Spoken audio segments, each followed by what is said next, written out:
let's just jump right in, shall we? Have you ever actually wondered how international hockey's biggest tournament got its start? Like, who stepped out onto that pitch decades ago and claimed the ultimate title of the very first world champion? And here's an even bigger mystery, especially if you're a newer fan of the sport. How on earth did a single nation rise up to absolutely rule over the sport's golden era? I mean, cementing a legacy that literally remains unmatched to this very day. Well, welcome to The Explainer. Today we are taking a deep dive into the complete history of the Men's Hockey World Cup. We're going to track its birth in 1971 all the way through to the modern era. We'll chart the rise of those early dynasties and, those spectacular geographic shifts in power that have totally defined the sport. Section 1. Birth of the World Cup. So to really understand where the sport is today, we have to travel back to a totally pivotal moment in the late 1960s. The idea of a Hockey World Cup, it wasn't just some random administrative decision. It was actually proposed by two incredibly visionary figures, Pakistani Air Marshal Noor Khan and the very first International Hockey Federation president from Pakistan, Colonel Ali Iqtidar Shah Dara. They literally dreamed up this massive global event from scratch. Now, initially, the very first tournament was naturally supposed to be hosted right there in Pakistan. But, well, history threw a bit of a curveball. Because of political tensions in South Asia at the time, the event actually had to be relocated. It shifted all the way to Barcelona, Spain, where the inaugural tournament officially kicked off in 1971, featuring 10 incredibly ambitious teams from around the globe. Which brings us to the dramatic conclusion of that very first event. The inaugural final saw Pakistan facing off against the host nation, Spain. And in this incredibly tight, nail-biting match, Pakistan edged out Spain 1-0 to become the first ever Hockey World Cup champion. Now, what makes this so absolutely crucial is that this singular victory didn't just earn them a shiny trophy, it marked the absolute beginning of Pakistan's legendary golden era in world hockey. Section 2. Evolution and Growth. You don't just start with 10 teams and instantly become a global behemoth overnight. The tournament really had to evolve. And to understand that immense growth, we've got to look at the main architect behind it all, the FIH. That's the International Hockey Federation, the global governing body for the sport. Their strategic decisions completely transformed this competition over the decades that followed. Get this, in its early years, the Hockey World Cup was actually held every 2 years.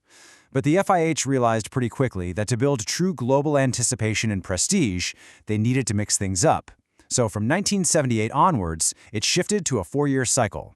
It also drastically scaled up in size, expanding from that original roster of 10 teams to 16 and eventually even more than 16 countries battling it out for the title today. It really mirrors the cadence and the massive scale of football's FIFA World Cup, making it insanely competitive and truly a global spectacle. Section 3. Pakistan's Golden Era. 4 titles. 4! Pakistan actually remains the single most successful team in Hockey World Cup history.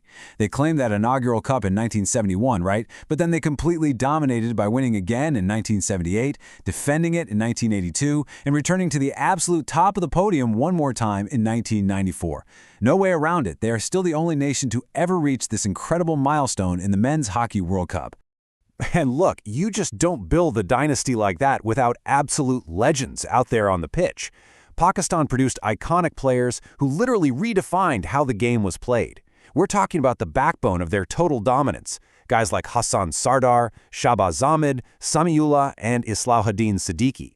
These athletes didn't just win games. They brought this pure artistry and skill to the field that inspired entire generations of hockey fans across the globe. Plus, Pakistan reached several other finals, proving their presence wasn't just a flash in the pan. It was a sustained, undeniable era of brilliance. Section 4. Shifting balance of power. But, as is the case in pretty much all great sports histories, dynasties eventually face challengers. Across 5 decades of competition, a really fascinating shift occurred. In the 1970s, while Pakistan was winning, we also saw the Netherlands take the cup in 1973 and India triumph in 1975. Moving into the 80s, Australia stepped up to claim their first title in 1986. By the 90s, the Netherlands were seriously trading blows with Pakistan. But notice what happens when we hit the 2000s and 2010s. The balance of power clearly moves. We see European and oceanic powerhouses completely taking the reins. Germany wins back-to-back in 2002 and 2006. Australia dominates in 2010 and 2014, and then Germany strikes again in the 2020s with a massive championship in 2023. We are literally watching the throne shift from Asia to Europe and Australia right before our eyes. So, the really crucial takeaway here is this incredible level of parity we see today. The Netherlands, Australia, and Germany have all become consistent modern powerhouses. Each of these massive hockey nations has successfully secured the World Cup title 3 times. Think about that. They completely leveled the playing field, making sure that the highest level of the sport is fiercely competitive and honestly entirely unpredictable. And just when you think the exclusive club of champions is fully locked up, a new superpower rises.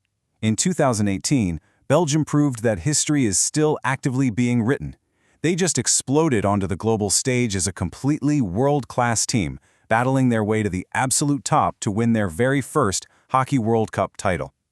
It just goes to show that even after 50 years, the hunger to reach the pinnacle of international hockey continues to drive nations to new, incredible heights. Section 5. A lasting legacy. Over half a century of fierce competitive history has shaped international hockey into what it is today. From Pakistan's absolute dominance in the early years and those pioneering founders who dreamed up the event back in the 1960s, to the meteoric rise of Australia, Germany, Belgium, and the Netherlands, the Hockey World Cup has consistently produced unforgettable matches, legendary players, and historic moments for more than 5 decades now. It truly remains the ultimate proving ground. We've covered a massive journey today in this explainer, from that very first whistle in 1971 to the amazingly diverse global battleground we see today. But hey, history is as much about the fans as it is the players on the field. So I'm going to leave you with this. Out of all these decades, which Hockey World Cup moment is your absolute favorite? Take a second to think about it and keep exploring the incredible history of this beautiful sport. Thanks for joining me today, and definitely keep that curiosity alive.